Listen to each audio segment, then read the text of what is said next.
Good morning students. In today's session we are going to see the interoperability and its standards. First we will see what is meant by interoperability. The interoperability is nothing but ability to connect two or more systems or components to exchange the information and to use the information that has been exchanged. You can consider two sites located at different countries. You can consider this is going to be India installed smart grid, and it uses certain components and hardware equipments the same with the same thing. One more smart grid has been installed in China. If I wanted to access the component, or if I wanted to access the system available in India from China, in the sense we need to use like a blockchain technology or big data analytics, like that you can use the technologies and you can make the interoperability of the system. It is nothing but the connecting one or more systems or components to exchange the information and to use the information that has been exchanged is known as interoperability. And the issues, what are all the issues that include when you are doing the interoperability? In the sense, a standard has to be maintained. For example, if IEEE has maintained a standard to interconnect the components or to interconnect the system between any two sites, then we need to follow that particular standard. So when we are following that standard, we should see to that the opponent person, that is the people who is going to utilize the information, should also use the same standard. Then only it is possible for us to have the information exchange between the two systems or between the components. So we need to have the complete compliances to applicable smart grid standards, which is, and it is not enough to ensure the interoperability. Only the standard will not define your interoperability.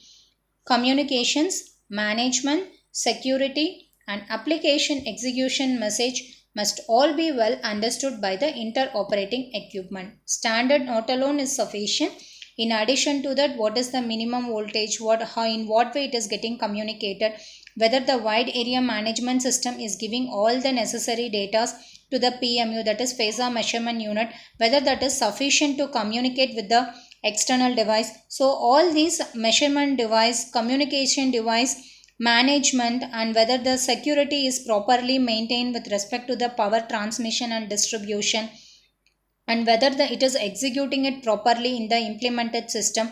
All this information needs to be collected and the same has to be exchanged with the other parties, and the parties should evaluate it, and they have to utilize the same information in order to have a proper interoperability. Interoperability approach. The approach to interoperability is reviewing the activities of the governing bodies, reviewing the components before deployment, developing internal project standards. So these three are going to be the interoperability approach. First we need to review the activity, review the component, then we have to develop our own internal project standards. Interoperability, state of art interoperability. Interoperation is a key assumptions in the development of smart metering to facilitate the complete energy retail market. So when you are taking the information from the customer and the same has been supplied to the third parties, then the third party is going to utilize the same information. Then for taking up the data, we need to install a smart metering technique, and the same has to be facilitated to give a competition to the present energy retail market. There are two elements of interoperability. One is going to be the technical element, and another one is going to be the commercial element. Technical element, the element that is using your technical is nothing but your technical interoperability, which is largely about defining the function for gas and electricity metering interfaces, provide smart metering, format and data content service. Mainly this technical thing, it will speak about the energy consumption, power consumption, and these data will be taken from the smart meter, provided the smart meter is installed. When the smart meter is installed, then the data needs to be recorded. The data recording has to be done in the format, and the data content in the present format is required for servicing. The definition of the technical interoperability will depend on the market model use of smart metering. The second one is going to be the commercial, and this commercial operability will be dealing it with the things like how we are going to supply the energy to the market, at what rate we are going to supply, what are the different loads that the people is going to utilize it, for how many hours they are going to utilize. All these details and its recorded data will be taken as a oral explanation, or based on their electricity bill it has been recorded, and it is classified under commercial interoperability. Under interoperability, the next state of art interoperability is WAN and LAN communication. As we discussed, we need to collect the data, we have to exchange the data with the other party, and the party should utilize the data for their for their expansion. So we need to communicate it by means of your WAN and LAN network, where the consumer engagement is essential to deliver a consumer benefit and will be identified in terms of cost benefit analysis. Use case studies has been done, and it will be looking forward to ensure that the opportunities such as demand side management and the smart grid are not pre-included by the solution. So when you are doing any case study analysis, then you have to consider the demand side management of the smart grid, and we have to ensure that it is not precluded by the solution. Next, we need to consider the benefits and challenges of the interoperability. When you are transmitting the information, or when you are making the others to use the information for their benefit, what are the benefit and challenges we have? First one is going to be interoperability allows a network to seamlessly and anonymously integrate all the components of electric power supply, particularly monitoring and measurement equipment, distribution and substation equipment, and the management and communication equipment. So what are the different challenges? How we are going to transmit the information? In what is the format we are going to prefer? The format what we prefer is flexible to the one who is going to use it on the other side. Whether the information whatever we are giving, is it sufficient? Whether we are monitoring the data properly by means of your smart meter. Whether the measurement equipment is measuring the data properly. Whether the data has been distributed to the third party in a right manner, or any security code has been provided.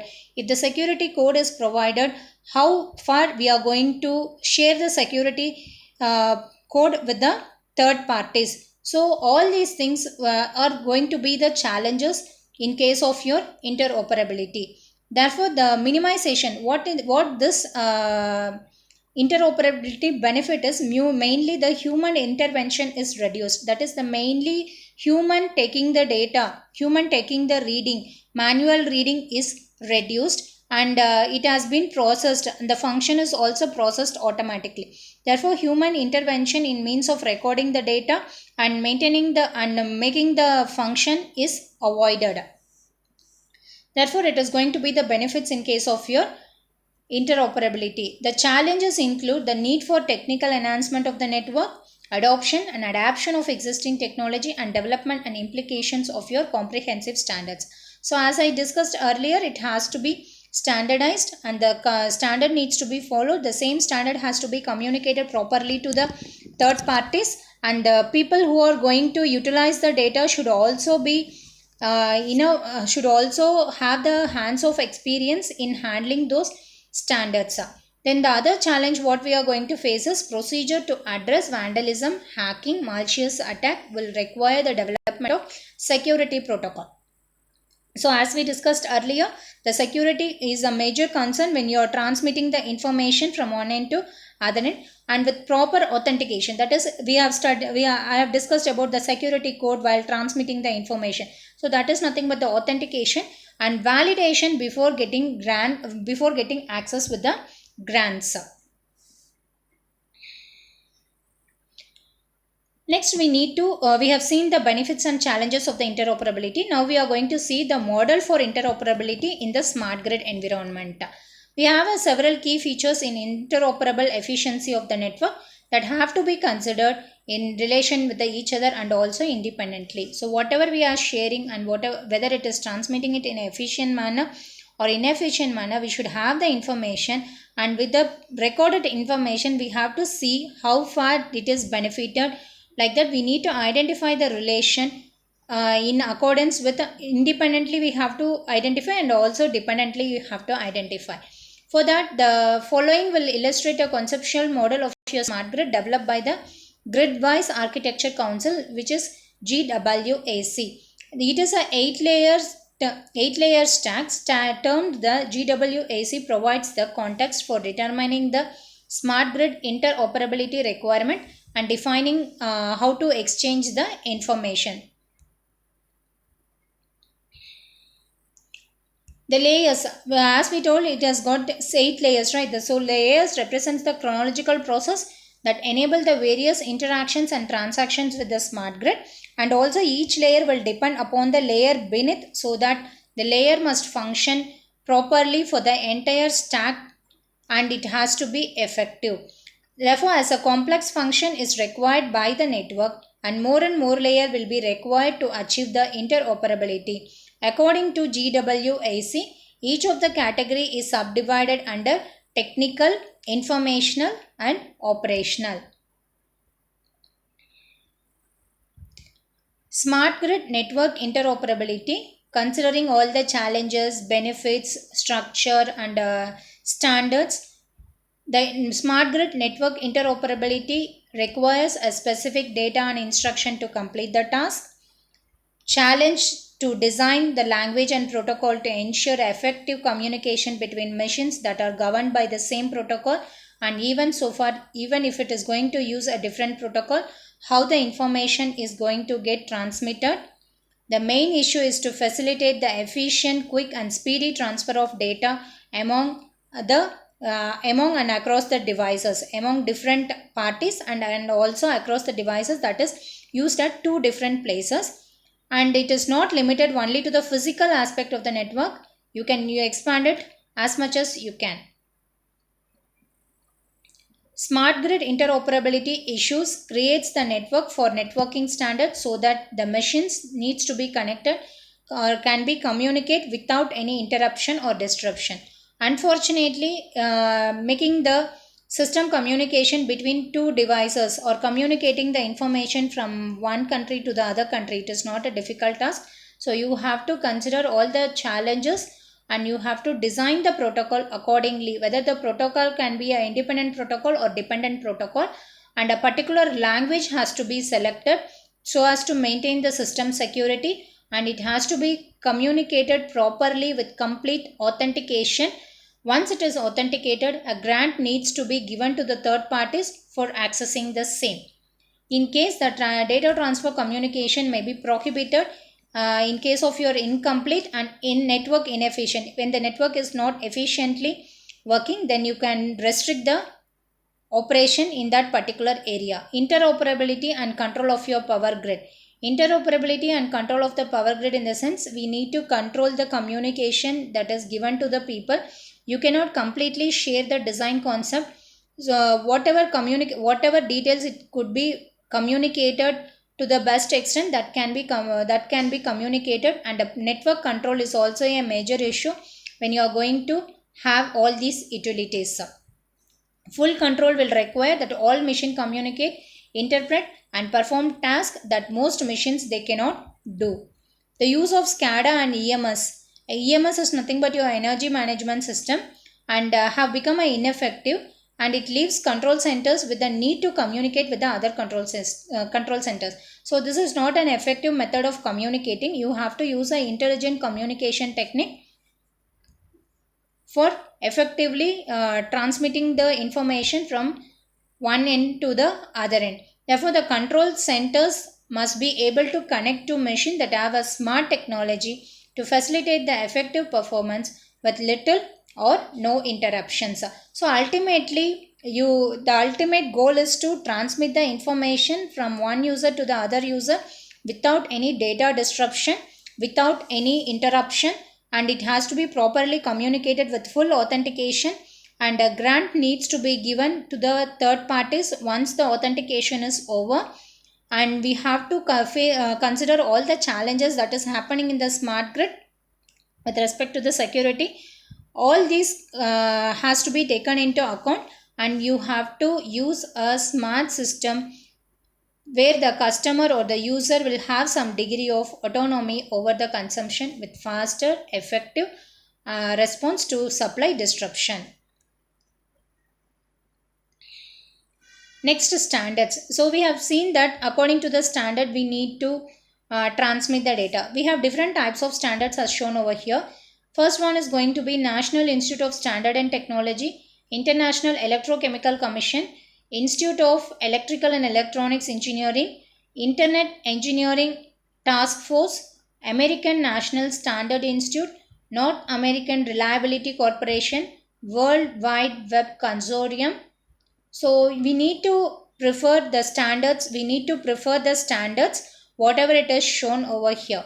So the roadmap for interoperability by NIST will include the following application. Each standard will have certain application. In that, the NIST has included the following application like demand response and consumer energy efficiency, wide area situational awareness, electric storage, electric transportation, advanced metering management, disruption grid management, cyber security, network communication. Likewise, the different standards like IEEE, ISTE, IATE. So all these are having certain applications. Based on that application, you people can go through the standards and the applications for which it is related. According to that, we can transmit the information from one end to the other end. So when you have seen that standards, cyber security is going to be the major concern. So how far the power theft is not happening, how far we are going to maintain the security of the system when we are going to share the information from one user to the other end user, how we are going to avoid the challenges faced in the interoperability region, what are the benefits. So all these things we have discussed. In the next class we will see about the security, cyber security. Thank you, students.